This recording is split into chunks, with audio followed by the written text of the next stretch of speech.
Bon, chaque année, nous avons 2 réunions ordinaires.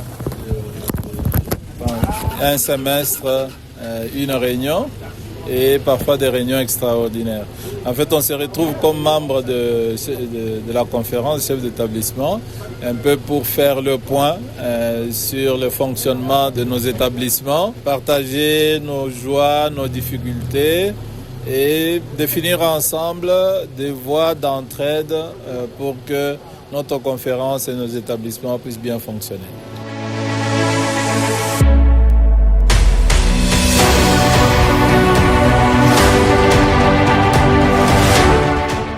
Bon, d'abord, nous avons fait le rapport de nos finances, parce que il y a des quotités que chaque étudiant paye et qui reviennent à la conférence pour le fonctionnement.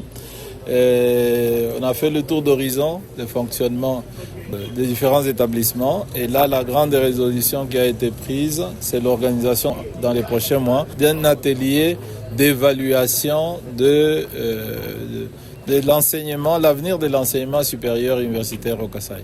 Il y aura un questionnaire qui pourra circuler avant et qui nous permettra, dans la sincérité, d'aborder différentes questions. Par exemple, on est confronté à la question de la prolifération d'établissements, la prolifération des mêmes facultés à quelques mètres les unes des autres. Et donc, c'est toutes ces questions-là qu'il va falloir aborder, la question du personnel. Voilà, il y aura donc un atelier. Il y a aussi, on a prévu une foire à la fin de l'année où les différents établissements pourront présenter leurs œuvres d'esprit, que ce soit des étudiants ou des professeurs ou d'autres chercheurs. Et une autre résolution arrêtée, c'est qu'il y aura une réunion au niveau de l'académie, dans l'ensemble, le corps des professeurs du Kasaï oriental, pour la restitution des différentes réflexions qui ont été envisagées. Et une autre résolution concerne l'école doctorale. Comme vous savez, par son arrêté 134, la ministre a présenté le projet d'école doctorale. Comment est-ce que le Kasaï oriental, nous allons nous organiser pour remplir les conditions afin de disposer d'une école doctorale sur place.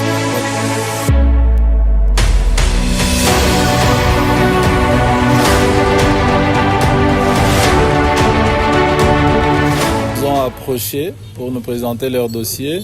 Une université nous a parlé plutôt oralement en nous disant que ils étaient telle part, on leur a dit que, donc ils fonctionnent sur la base de on leur a dit que. Et donc nous ne pouvons pas l'accueillir. Une autre université nous a présenté ces documents, mais comme ce n'est pas une décision écrite de la ministre, on attend vérifier si ces documents-là sont conformes ou pas. D'autres, il y en a qui travaillent avec des documents d'ailleurs. Par exemple, il y a une université qui a déjà ouvert à plusieurs endroits. Et en fait, ils sont une sous-traitance d'une autre université.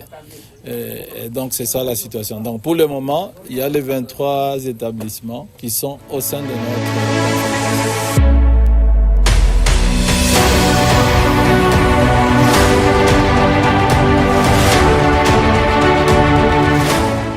L'utilisation abusive des toges des professeurs. Il y a des gens qui n'ont aucun diplôme d'université et qui osent désacraliser la toge des professeurs parce que je ne sais pas qui les a nommés autorités académiques. Écoutez, il y a des conditions pour mettre la toge des professeurs.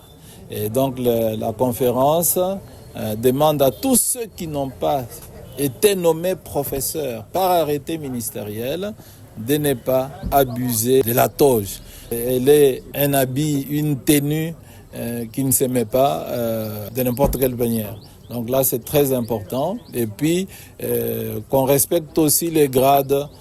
Lorsqu'on est professeur associé, sa toge avec une barrette. Lorsqu'on est professeur, la toge avec 2 barrettes. Lorsqu'on est professeur ordinaire, la toge avec 3 barrettes. Et donc, un professeur associé ne peut pas mettre une toge qui n'est pas de son grade. Un professeur ne met pas la toge d'un professeur ordinaire. Et donc, on ne se nomme pas soi-même professeur ordinaire ou professeur.